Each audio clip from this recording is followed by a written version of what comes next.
36장. 그 땅의 백성이 요시아의 아들 여호아하스를 세워 그의 아버지를 대신하여 예루살렘에서 왕으로 삼으니 여호아하스가 왕위에 오를 때에 나이가 23세더라.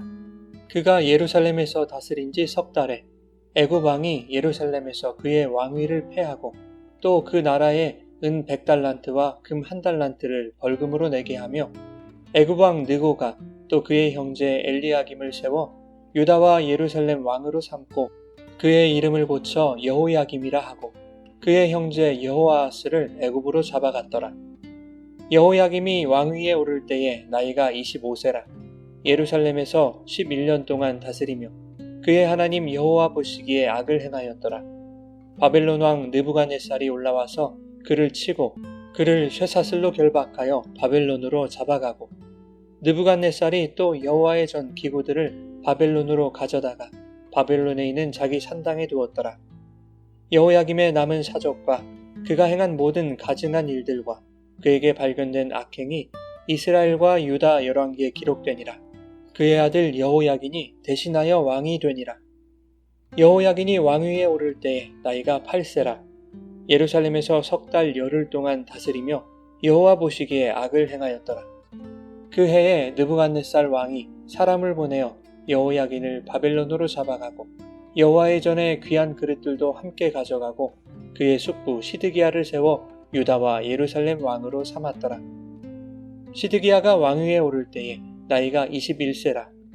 예루살렘에서 11년 동안 다스리며 그의 하나님 여호와 보시기에 악을 행하고 선지자 예레미야가 여호와의 말씀으로 일러도 그 앞에서 겸손하지 아니하였으며 또한 느부갓네살 왕이 그를 그의 하나님을 가리켜 맹세하게 하였으나 그가 왕을 배반하고 목을 곧게 하며 마음을 완악하게 하여 이스라엘 하나님 여호와께로 돌아오지 아니하였고 모든 제사장들의 우두머리들과 백성도 크게 범죄하여 이방 모든 가증한 일을 따라서 여호와께서 예루살렘에 거룩하게 두신 그의 전을 더럽게 하였으며 그 조상들의 하나님 여호와께서 그의 백성과 그 거하시는 곳을 아끼사 부지런히 그의 사신들을 그 백성에게 보내어 이르셨으나 그의 백성이 하나님의 사신들을 비웃고 그의 말씀을 멸시하며 그의 선지자를 욕하여 여호와의 진노를 그의 백성에게 미치게 하여 회복할 수 없게 하였으므로 하나님이 갈대아 왕의 손에 그들을 다 넘기심에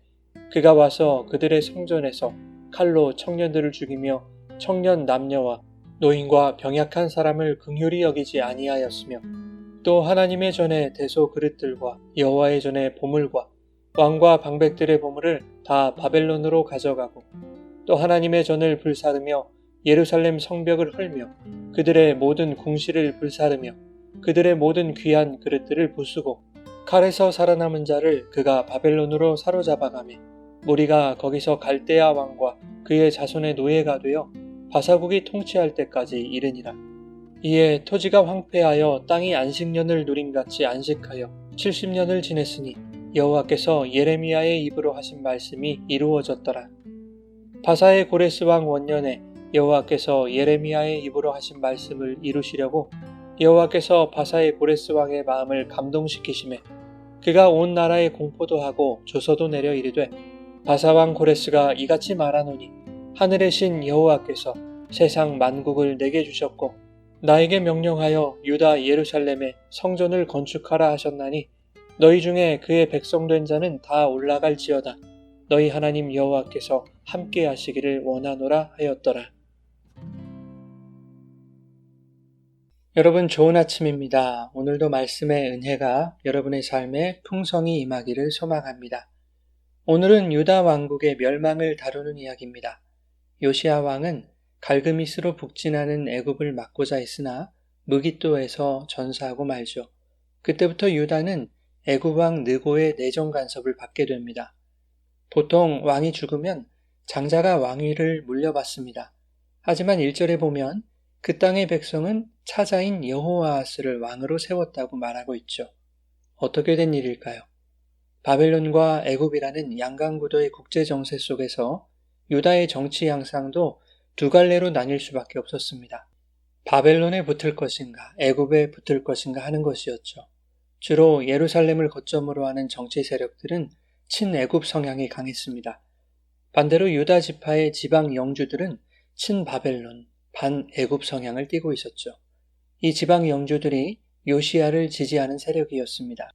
그러니 요시야의 뒤를 이을 왕도 지방 영주들의 지지를 받아야 하는 분위기였던 것이죠. 요시야의 장자는 엘리야김이었습니다. 그의 어머니는 스비달로 예루살렘 세력의 지지를 받았습니다. 차자인 여호아하스는 하무달의 아들로서 유다 지방 세력 출신이었죠. 그러니 요시야를 지지했던 지방 세력들이 차자인 여호아하스를 왕으로 삼는 것은 당연한 일이었습니다. 반애굽 성향의 요시야가 바로느고와 싸우다 죽고 여호아하스가 왕이 되자 애굽의 바로느고는 석 달 만에 여호아하스를 폐위시키고 애굽으로 끌고 갑니다. 요시야가 애굽에 패했을 때 이미 유다는 느고의 손아귀에 있었기 때문에 느고가 반애굽 세력인 여호아하스를 폐위시키는 것은 어려운 일이 아니었죠. 바로느고는 자신의 말을 잘 듣는 친애굽 성향의 왕이 필요했을 것입니다. 그래서 예루살렘 세력의 지지를 받던 요시야의 장자인 엘리야김을 유다의 왕으로 세웠고 그의 이름을 여호야김으로 개명하죠. 그렇게 여호야김은 애굽에게 조공을 바치면서 애굽을 섬기게 됩니다. 그런데 3년 후에 느닷없이 바벨론 왕 느부갓네살이 예루살렘을 칩니다. 바벨론이 예루살렘으로 쳐들어온 배경은 이렇습니다. 이 시기에 바벨론이 갈그미스 전투에서 애굽과 아수르 연합군을 물리치고 중동의 최강자로 등극합니다. 그런데 유다는 아직 애굽에게 조공을 바치고 있는 것이죠. 이것이 불편했던 느부갓네살이 갈그미스 전투에서 승리하고 유다를 친 것입니다. 이때부터 여호야김은 3년간 바벨론을 섬기게 됩니다. 그러다가 BC 601년에 바벨론의 애굽 원정이 실패로 돌아가자 여호야김은 바벨론을 배반하고 다시 애굽에 붙게 되죠. 여호야김이 바벨론을 배반한 것은 정치적으로도 큰 실수였습니다. 누가 근동 전역을 제패할 강자인지를 정확히 예측하지 못한 것이죠. 이로 인해 유다는 바벨론의 공격을 받게 되고 점점 멸망으로 향해 가게 되는 것입니다. 열왕기하 24장 2절과 3절에 보면 이 모든 것은 여호와를 떠난 유다에 대한 심판이며 이것은 이미 하나님이 작정하신 일이었음을 말하고 있습니다. 그 내용을 요약하면 이렇습니다. 여호와께서 선지자들을 통해 하신 말씀과 같이 바벨론과 아람과 모압과 암몬을 일으켜 여호야김에게로 보내서 유다를 쳐 멸하려 하셨는데 이 일이 유다에 임하게 된 것은 우상을 숭배하고 억울한 피를 흘리게 한 므낫세의 죄에 대하여 심판을 예고하신 것을 이루려 하시는 것이라고 말씀합니다. 유다는 애국과 바벨론 같은 강대국의 힘을 의지하려 했으나 하나님은 죄에 대한 심판을 위하여 유다가 의지했던 나라들과 그 나라에 조공을 바치던 약소국까지 사용하여 회초리를 드시는 분이라는 것을 보여줍니다. 이렇게 여호야김은 세상의 강자들에게 마음을 빼앗겨 살기 위해 기회를 보면서 이리 붙고 저리 붙기를 반복했습니다. 그러나 하나님의 뜻은 분명했죠. 하나님은 선지자들의 입을 통해 바벨론을 배반하지 말라고 반복적으로 말씀하셨습니다. 이것은 유다가 근동의 최강자인 바벨론에 붙어 살면서 비굴함에 처하게 하시려는 것이 아니었습니다. 유다의 죄로 말미암아 선고된 그리고 이미 시작된 하나님의 징계를 순순히 받으라는 의미였습니다. 하나님의 징계를 받으며 하나님께 마음을 돌이켜 죄를 회개하고 은혜를 구하기 원하셨던 것이죠. 한편 여호야김이 죽고 그의 아들 여호야긴이 왕이 됩니다. 그는 고작 석 달 열흘을 다스리고 바벨론으로 끌려갑니다. 예언자들의 경고를 무시하고 바벨론을 따르지 않았기 때문이죠. 이것은 하나님의 뜻을 어긴 것이고 하나님의 심판을 거부하겠다는 것과 같은 것이었습니다. 바벨론 왕은 여호야긴 대신 자신의 꼭두각시 역할을 할 왕을 세우는데 여호야긴의 숙부이자 요시야의 또 다른 아들이었던 마따니아를 왕으로 세웁니다. 그리고 그의 이름을 시드기야로 개명하죠. 그러나 시드기야도 바벨론 왕을 배반하는데 결국 자신의 눈앞에서 아들들이 죽임을 당하는 일을 겪게 됩니다. 또한 두 눈이 뽑히고 쇠사슬로 결박당하여 바벨론으로 끌려가죠. 본문 13절에 시드기야가 바벨론 왕을 배반하고 목을 곧게 하며 마음을 완악하게 하여 이스라엘 하나님 여호와께로 돌아오지 아니하였다고 말씀합니다. 15절에 그럼에도 불구하고 하나님은 그 백성과 그 거하시는 곳을 아끼셔서 부지런히 사신들을 백성들에게 보내어 말씀하셨지만 그 백성이 하나님의 사신들을 비웃고 그의 말씀을 멸시하며 선지자를 욕하여 여호와의 진노를 그의 백성에게 미치게 하여 회복할 수 없게 하셨다고 말씀하죠. 이렇게 유다의 멸망이 현실로 닥친 것입니다. 17절에 하나님이 바벨론 왕의 손에 그들을 다 넘기셨고 남녀노소 불문하고 긍휼 없이 많은 사람들이 죽임을 당했습니다. 여호와의 전은 불태워졌고 예루살렘 성벽도 헐렸으며 죽음을 면한 자들은 바벨론으로 끌려갔습니다. 여호아하스, 여호야김, 여호야긴 그리고 시드기야까지 이 왕들은 하나같이 여호와 보시기에 악을 행했습니다. 요시야 이후에 애굽에게 왕위를 폐위당하고 바벨론에게 사로잡혀가는 일들이 반복되는 이러한 유다의 위태한 상황 속에서 그들은 더욱 선지자들을 통한 하나님의 말씀에 귀를 기울여야 했습니다.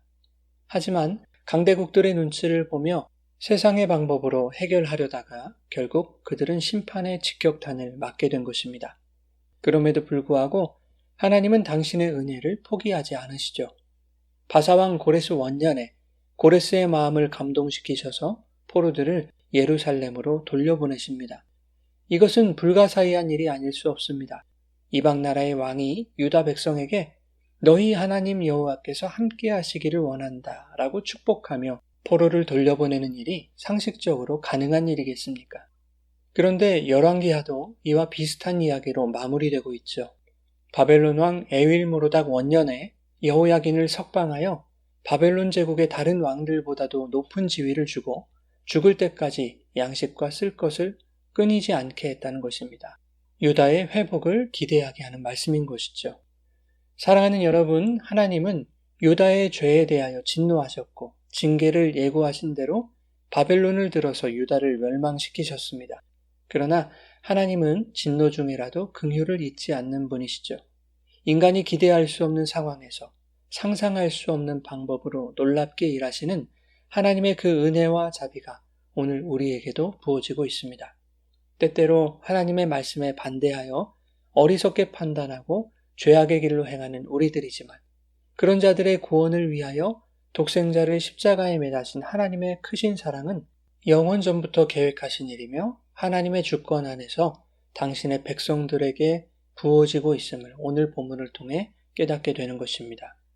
순종으로 흘리신 그리스도의 보혈의 은혜가 주의 백성들이 이 역사를 지나 하나님의 영원에 이르기까지 우리를 덮으실 것임을 믿음으로 세상과 인간의 힘을 의지하지 않고 역사를 주관하시는 하나님의 섭리를 기대하고 소망하며 더욱 하나님의 말씀에 귀를 기울이시기를 예수님의 이름으로 축원합니다.